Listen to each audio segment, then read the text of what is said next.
ادامه برنامه‌های رادیوی تاجیکستان.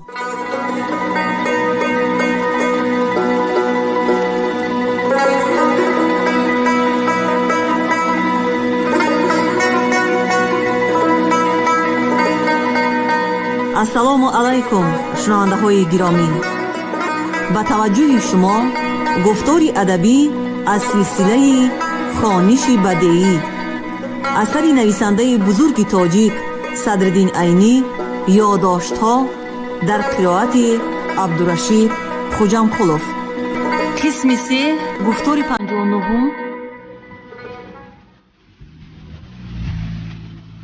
این خانه ز خشتی کهنه انداختم، در بی جشن زرفتگان ساختم، تا اهل زمان ما بدانند که من یک عمر جوانی به چی ره باختم. مؤلف.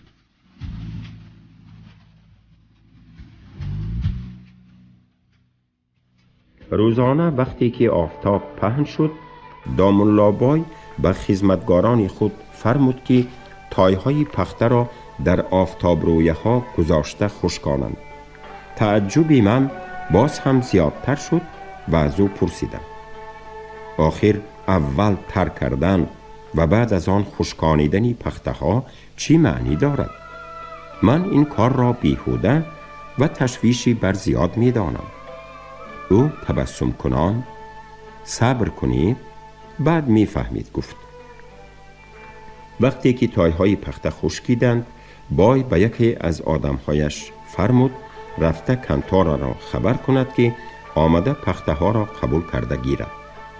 بعد از نیم ساعت یک چند آدمان روس مانند با دفترها آمده تایهای پخته را برکشیده وزن هر کدامش را جداگانه به دفتر می نوشتند و یک کس با لیف و رنگ سیاه بر روی هر تای رقم می گذاشت و پخته های برکشیده شده را به عرابه ها بار کرده می فرستادند. در بیگانی کاری پخته برکشانی تمام شد. آدمان کنتور از روی دفتری برکش کاغذی را با زبان روسی نوشته به بای داده برآمده رفتند. ما به خانه در آمدیم. بای به هیچ کار، حتی به نمازخوانی هم مشغول نشده، چوت و دفتر را به پیش خود گرفت. او هی چوت میزد، هی دفترها را با خط و رقم سیاه می کرد. در این میان خدمتگار آش کشیده آورده به پیش ما ماند، اما بای به آش هم نگاه نکرده کار خود را دوام داد. من که گرسنه مانده بودم به او گفتم: بیایید اول طعام را خوریم. اول طعام وانگه کلام گفتند. شما خوردن گیرید، گفت او، بی آنکه چشمش را از دفتر و دستش را از چوت جدا کند. من بعد از حساب کرده شدنم می خورم. من رخصت او را غنیمت شمرده یک طرفی طبق را خالی کردم و باز به کار او چشم دوخته نشستم. عاقبت او حساب خود را تمام کرده یک کاغذ را به من نشان داد که در یک طرفی آن 15500 و در طرفی دیگرش 16500 سوم نوشتگی بود و از من پرسید: کدام این رقم ها زیادتر است؟ البته 16500 سوم از 15500 سوم زیاد است، گفتم من در همین سفری خود و به سبب ترک کرده خشکانیدنی پخته ها 1000 سوم فایده کردم، گفت او. تعجبی من باز هم زیادتر شد. من در حیرت افتادم که چرا ترک کرده خشکانیدنی یک چند تای پخته 1000 سوم فایده می داده است. پس به او گفتم: شریک، از برای خدا زودتر به من فهمانید که شما این 1000 سوم را به چی راه یافتید، وگرنه من دل تنگ شده ایستادم. او به ایضاح دادن درآمد: در میانه سوداگران روس استرخوانیا نام یک کار هست، گفت او. استرخبانیا همین است که کسی مال و چیزی کسی را به بدل یک حق ناچیز در عهده خود می گیرد که اگر آن مال یا چیز تلف شود به صاحب وی تاوان آن مال و چیز را می دهد. حولی، سرای، مال تجارتی و مانند اینها را استرخبانیه کناندن ممکن است. با استرخبانیه گیرندگان عادتاً شرکت‌های کلان بای هستند که به هر گونه مال پرقیمت در صورت تلف شدنش تاوان داده می توانند. از این جمله کاوکاس مرکوری نام یک شرکت هست که وظیفه اساسی وی مالهای از فابریک و زباد برآمده را به اطراف کشانده رساندن است و به این خدمت خود موافق وزن مال حق می گیرد. همین شرکت بارکشانی در عین زمان بارهای به خودش سپرده شده را به استرخبانیه هم می گیرد. مثلا در هر 1000 سوم مال غیر پول کرای کشاندنش باز چند سوم گرفته متصدی می شود که اگر این مال گم شود، سوزد یا کم برآید وی تاوان می دهد. من خواستم انا از همین کار به خود فایده یابم. ملا رحمت می گفت من هنوز حیران بودم که شریک درس سابق من از این کار چگونه فایده می یافته باشد و تایهای پخته را ترک کرده خشکاندن به این کار چی دخل داشته باشد. اما هم صحبت من با سخنهای زیرینش مرا یک درجه با کار خود شناس کرد. من پیشتر در جلیکول، سرای کمر، تیرمیز و کرکی پستهای ارزانبها و پخته تیار کرده آن چیزها را با بهای بلند نرخ مانده از روی آن نرخ غیر از پولی کرا مبلغی برای استرخبانیه داده به همین کنتور می سپردم. کنتور آن مالها را از جاهای مذکور به قایق‌های ترکمنان بار کرده به چارجوی می فرستاد. من در بین قایقچی‌های ترکمن آدمان داشتم که آنها قایق را در یگان جای مناسبی دریای امو غرق می کردند و من در چارجوی پولی مالهای پستی تلف شده ام را با بهای بلند نقد می گرفتم. چون این کار بارها تکرار شده و کنتور تاوان دادن گرفت وی به من معلوم کرد که مالهای مرا دریای امو به استرخبانیه نخواهد گرفت و می تواند که در چارجوی مال را قبول کرده با راه آهن بحر کاسپی و والگا به روسیه رساند. بنابراین من از استرخبانیه با راه پنهانی فایده بردن را در اینجا هم تشکیل نمودم. ملا رحمت می گفت حالا هم معنی ترک کرده خشکانیدنی پخته را نفهمیده و با این راه چگونه فایده بردن را نمی دانستم. بنابراین به شریک درسی سابق خود سوال دادم پس در اینجا با راه پنهانی فایده بردن را چه نوع تشکیل کردید و سبب ترک کرده خشکانیدنی پخته چیست؟ همه گپ در همین ترک کرده خشکانیدن است، گفت هم صحبت من و ایضاح داد. تایهای پخته‌ای که در روی سرای بودند به من همگی به 15500 سوم افتاده بودند و بعد از ریختن آبی جوش وزن آنها به مقدار 1000 سوم زیاد شد. از بس که پخته خشک آب جوش را به مغز خود مانند کلوخی آفتاب خورده می کشد، هرچند ما تایهای پخته را به آفتاب مانده خشکانیده باشیم هم آبیتی مغز تایها هیچ نرفته و فقط کندیر و سیمهایی به نظر نمایان آنها خشکیدند. این کار رویکی خشکانیدن بوده، فقط بستنی چشم آدمان کنتور است. اگر یکی از آدمان کنتور پی می برد چی می کردید؟ گویان سوال دادم. هیچ کدام آدمان کنتور سهمداری آن شرکت نیست که به من تاوان می دهد. اگر یکی از اینها فهمیده ماند هم با نیم شیشه عرق دهان او را بستن آسان بود، گفت ملا بای و سخن خود را دوام داد. این تایها تا به مسکو رسیدن خشکیده به وزن اصلی خود می فرایند. وقتی که در مسکو گماشته من این پخته ها را از کنتار برکشیده می گیرد، به بدل آن آبهایی که کنتار از من در قطار پخته برکشیده گرفته است و آنها در راه بخار شده به هوا پریده می روند تا وان می ستاند. شریکم به فریبگری خود مغرورانه خنده‌ای کرده علاوه نمود: تنها با خرید و فروش آدم بای شود هم بای بسیار کلان نمی شود. برای بای درست شدن باز بسیار هنرها را دانستن لازم است. مثلا من یک گروه میرزا و گماشتگان دارم. به هر کدام آنها از 20 تنگه 3 سوم تا 40 تنگه 6 سوم ماهانه می دهم. معلوم است که یک آدم عائله دار با این مبلغ ها زندگانی کرده نمی تواند. با همه این آنها به خوبی زندگانی می کنند. با کدام درآمد زندگانی خوب می کنند؟ روشن است که با دزدی. البته آنها از من دزدیده نمی توانند، بلکه در خرید و فروش از خریدار و فروشگار می دزدند که آنها آدمانی ساده‌ای صحرایی می باشند. من از این کار آنها تا مال و ثروتی به نظر نمایان جمع کردنشان چشم می پوشم.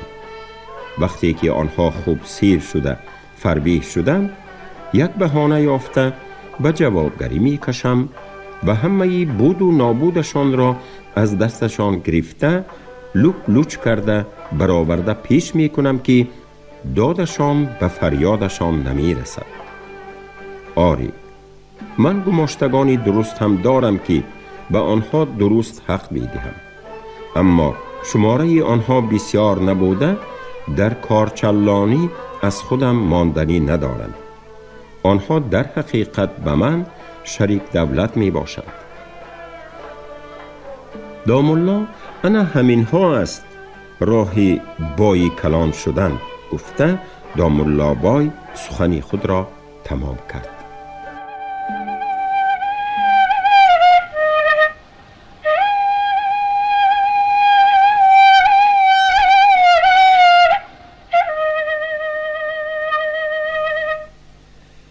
برگی سبزی از چارجوی آورده تان بد نیست، گفت میریزام به ملا رحمت و بعد از قدری خاموش ماندن علاوه کرد: بیشترین بایها دزدند، اما افسوس که امیر فضلی اولیا را دزدگویان از منار می پرتاید و پادشاهی روسیه باشد یگان پای برهنه را که شاید از گرسنگی چیزی را دزدیده باشد به سیبیر می فرستاند.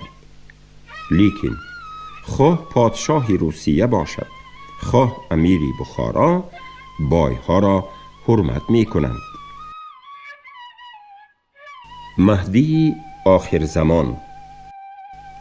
یک روز پگاهانی هنوز آفتاب نبرآمده میریزام در پیشگاه ایوانی که رو به شمال در بین دری بالای مهمانخانه و راهروی حولی درون واقع شده بود نشسته کتابت میکرد. ما برادران هنوز از مهمانخانه نبرآمده بودیم. میر حکمت زنجیری دروازه کوچه را گشاده آمده به اسب علف داد و بعد از آن به قشه و جارو کردن وی مشغول شد. در همین وقت از راهروی دروازه کوچه اول صدای سرفه و بعد از آن یک آدم پیدا شد. قد این آدم پست، خودش مانندی اوغور قفس و فربیه بود. سر و روی لبلندهی زرچتابش با گردنی باریکی مرغابی شکلی او بر بالای آن تنه غولدینگش به آن مانند بود که چوب کدوی کجدسته را بر بالای اوغور شنانده مانده باشند. ریشی زردی پرجنگله نمدوار پخش خورده اش با دستاری کلاوه مانند پیچانده شده اش به خوسه کشزارها شباهت داشت که برای ترسانده رماندن پرنده ها به شکل آدم ساخته می مانند. آستین های جامعش مانند آستین های همان خوسه ها دراز بوده، از دو آستین دو تسبیحی که یکی از دانک خرما دیگری از شبه چشم سیاه چتاب ساخته شده بود برآمده به طرف زمین آویزان شده می ایستاد. رنگ جامه این کس هم مانند رنگ روی و ریشش مله بود. این آدم با همین شکل و شمایل کلانوارانه آهسته آهسته قدم مانده بروی صفه برآمده به میریزام سلام داد. میریزام به آنکه کار خود را واگذارد با سرجنبانی به سلام او جواب گرداند و کتابتش را دوام دادن گرفت. میهمان باشد با همان حرکتی کلانوارانه کفشش را آهسته در پایان ایوان کشیده راست به پیشگاه رفته در پهلوی صاحب خانه دو زانو نشست و بعد از آن که دستان تسبیح دارش را از آستینهایش برآورده در حالتی که دو تسبیح از دو پنجهش آویزان بود کفهای دستش را برویش مالید، دستانش را بروی زانوهایش گذاشته پیچیر پیچیر کنان دانه های تسبیح ها را گرداندن گرفت. میریزام در حالتی که به کتابت مشغول بود با گوشه چشمش به حرکتهای این آدم نظر دوخته تبسم کنان گفت: حضرت ایشان شیخهای دیگر نام خدا را تکرار کرده در هر بار یک دانه تسبیح را میگردانده باشند، شما با دو دستتان در دو تسبیح دو دانه را میگردانید. با این کارتان 100 بار یا الله گفتنتان را 200 بار حساب کرده مگر خدا را فریب دادن میخواهید؟ ایشان یک نفس پیچیر پیچیری خود را باز داشته جواب داد: اگر شیخ‌های دیگر تنها با کام و زبانشان ذکر خدا را می گفته باشند، این فقیر به جاده‌ای رسیده است که همه اعضای بدنش به هر تار مویش ذکر می گوید. در این صورت اگر من 100 تسبیح را هم یک باره گردانم، باز شماره ذکرم را چنان که هست به حساب گرفتن نمی توانم. شیخ باز پیچیر پیچیر و تسبیح گردانی خود را دوام داد. میریزام دید که من از درون میهمانخانه از پیش دری بالا به حرکتهای این آدمی عجیب با دقت نگاه کرده ایستادم. به من گفت: بیا دادرت را هم گوی اینجا آمده نشسته از صحبت پربرکتی حضرت ایشان بهره یاب شویتان. ما آمده در پایان ایوان نشستیم. در این وقت میر حکمت نگاه و بین اسب را تمام کرده دست و رویش را شسته در روی حولی ایستاده روی خود را پاک می کرد. پدرش به او گفت: رو فرما که چای قیماقی را زود تیار کنند، برادرانت را هم خبر ده دسترخوان بیار. میر حکمت رفت. میر عطا و میر صالح آمده در ایوان جا گرفتند. میر نظام هم که با وجود حولیش در گذری دیگر بودن هر پگاه به سلام پدرش می آمده در ایوان نشست. دسترخوان، نان، چای کبود و چای قیماقی هم آمد. میر حکمت اول به پیش میهمان، بعد از آن به پیش پدرش و دیگران یک کاسگی چای قیماقی مانده خود از همه پایان تر نشسته در پیش خود هم یک کاسه چای گرفت. میریزام قلم و کاغذ را به یک سو مانده به طعام خوری تیار شد. ایشان هم بعد از دستانش را برویش مالیدن تسبیح هایش را در پیش دو زانوی خود در دو طرف کاسه چایی که در پیشش مانده شده بود به طرز عجیبی بروی دسترخوان گذاشت. تسبیحی که از دانک خرما ساخته شده بود در رو بروی دست راست او به شکل یک ماری مله‌ای سیاه خال حلقه زده می خوابید و دانه کلان تسبیح که عادتاً وی را امام می نامند از یک چوب سیاه سرخچتاب بوده به شکل تیرماری به هجوم تیار شده از زمین برداشته شده می ایستد. تسبیح دوم مانند ماری سیاهی در رو بر روی دستی چپش به شکل کاسه گرداگرد پیچ خورده بود و امام تسبیح هم از زمین برجسته می ایستاد که خالهای میدهش مانند چشم مار تن و غضب‌آلود می نمودند. کاسه های چای منتظر خورندگان بودند، اما کسی به طعام دست دراز نمی کرد. میریزام هم که عادتاً طعام را زود زود خورده و دیگران را هم به زود خوردن تشویق می کرد، این بار سکوت کرده خاموش ایستاده بود.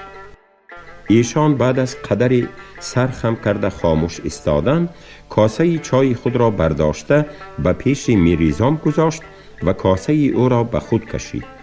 میریزام به چای خود نان پاره کردن گرفت. دیگران همچنان خاموش و آرام می ایستادند. ایشان باز کاسه چای خود را برداشته به پیش پسری کلانی صاحب خانه میرنظام گذاشته، کاسه وی را پیش خود کشید و میرنظام هم به کاسهش نان پاره کردن گرفت. دیگران حالا هم آرام بودند. ایشان با همین طریقه با همه پسران صاحب خانه کاسه تبدیل نمود، اما با من و دادرم کاسه تبدیل نکرد. از همه آخر وقتی که با میر حکمت کاسه اش را تبدیل کرد، اعوذ بالله من شر ظالمین، پناه می طلبم به خدا از بدی ظالمان، گویان به کاسه خود نان پاره کرده به خوردن شروع نمود. در وقت طعام خوری میریزام به تسبیح های بروی دسترخوان خوابیده ایشان چشم دوخته به او گفت: حضرت ایشان، تسبیح های شما مارمانند می باشند. همین که با آنها چشم کس می افتد، گمان می رود که ماران بروی دسترخوان خوابیده اند و در آن وقت آدم قدری دهشت می کشد و هم روحی کس می کاهد. حقیقتاً اینها وظیفه ماران را ادا می کنند، گفت ایشان و دوام کرد: اینها در اصل ملائکه های موکل من هستند که مقصدشان نگهداری حیات من است از شر دشمنانم. در عین زمان اینها وقتی که من ذکر گویم وظیفه تسبیحی را به جا می آورند. وقتی که من اینها را به جای گذارم شکل مار را گرفته می ایستند. اگر کسی در حق من بدقصدی کند، این مانندی ماری افعی به تسبیح دانک خرمایی اشاره نمود و آن به تسبیح شبه چشمی اشاره کرده مانندی تیرمار به آن بدکردار هجوم آورده دیمار از روزگارش می برارند. تسبیح هم ملائکه و هم مار، این عجیب است، گفت میرصالح تبسم کنان. هیچ عجابت ندارد جیان، گفت ایشان به میرصالح. در صورتی که عصای موسی پیغمبر اژدها شده تواند، تسبیح مهدی آخر زمان چرا ماری افعی و تیرمار شده نتواند؟ بعد از طعام ایشان تسبیح های خود را برداشته به حوری درون درآمد و بعد از دقیقه از آنجا برگشته آمده بی آنکه به صاحب حوری خوش باشید گوید به کوچه برآمده رفت. بعد از چای همه از ایوان خیسته پراکنده شده رفته بودند و تنها من در آنجا مانده درباره این آدم و حرکت‌های عجیبی او با حیرت و تعجب فکر می کردم. بعدی از حوری درون برآمده رفتنی او میریزام چشمانش را به چشمانی در حیرت مانده من دوخته فهمید که من در هوس فهمیدن معنی حرکت‌های دیوانواری آن آدم افتاده ام، اما از پرسیدن ابا می کنم. به من گفت: تو باید این آدم را نشناسی و سبب کاسه بدل کنی او را هم نفهمیده باشی. من این کس را از این پیش ندیدم، البته از حرکت‌های او هم چیزی نفهمیدم. گفتم در جواب: این آدم دادر عروسی من می شود. گویان گپ سر کرد موی سفید. مادری فرزندان من همشیره از خودش کلان این کس می باشد. او در خردسالیش از مکتب کورسواد شده برآمده، در گذرشان که جنفر نامیده می شود دکانی بقالی گشاد، اما در این کار پیش نرفت و نان هر روزه اش را هم نیافت. بعد از آن من به او مصلحت دادم که به یک هنر مشغول شود، به موزه‌دوزی یا به بافندگی شاگرد شده درآید. در اندک وقت نان خود را میافتگی می شود. او قبول نکرد. من ملا شدن می خواهم گویان به مدرسه در آمد. همشیره‌اش با خوراک و پوشاک یاری داده ایستاد که چند سال خواند، اما چیزی یاد نگرفت. روزی آمده به همشیره‌اش خبر داده است که من به ایشانی چقماقی مرید شدم و همیشه در خدمت او و در خانقاه او می شوم. دیگر به من یاری تو لازم نیست. بعد از چند سال شنیدم که از خانقاه چقماقی ها خطی ارشاد گرفته برآمده خود به مریدگیری در آمده است. اما از بس که من ایشانان را بد می بینم دیگر به خانه من نیامد. بعد از 2 سال دیگر شنیدم که در گذری خودش جنفر امام شده، آنجا را به خود خانقاه قرار داده، دهنشینی و دیگر مراسمی ایشانی را بالا گیرانده است و در پیش مریدانش که همگی صحرایی و بی ثبات می باشند خود را مهدی آخر زمان می گفته است. چون این دعوای او به نظری من عجیب نمود، روزی او را کس مانده آوردم که از حقیقت حالش واقف شوم. عجب نیست که دیوانه شده باشد. او آمد. من از وی غیر از احوال پرسی عادی چیزی نپرسیدم. در دلم کنی مانم خودش در حق خودش چی میگوید گفتم. در مهمان خانه چند کسی دیگر هم بود. در خانه شوربا پخته بودند. شوربا را در کاسه ها کشیده در پیش مهمانان گذاشتند. او چنان که امروز در چای کرد کاسه خود را با همه کاسه های مهمانان بدل کرده، آخر کاسه ای را که در پیش میر حکمت بود گرفته شوربایش را خورد. من سبب این کارش را پرسیدم. او گفت: من مهدی آخر زمان می باشم.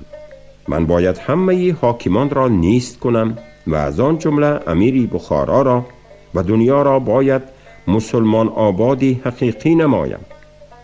طبقه حاکمان البته از این نیتی من واقف شدند، بنابراین مرا نیست کردن می خواهند. شما هم که یک وقتها به امیر نوکر شده اید و پسری کلانتان که حاضر نوکری امیر است، عجب نیست که با فرموده امیر به من زهر دهید. بنابر احتیاط من کاسه ها را بدل می کنم و چنان بدل می کنم که کاسه ای زهردار در میان گم شود. در آن وقت اگر حقیقتاً در میان کاسه ای زهردار باشد، البته شما آدم ها را از خوردن باز می دارید تا که دوستانتان و فرزندان عزیزتان زهر زده نشود. از این پیش هم در عالم اسلام بسیار مهدی ها برآمده بودند، اما دروغگوی بودن هر کدام آنها در وقتش معلوم شد که رسوا شده رفتند. بنابراین این بازی شما بسیار آب شسته و از دهن افتاده می باشد. برای فریب دادن مردم یگان نیرنگی نو می یافتید بهتر بود گفتم من.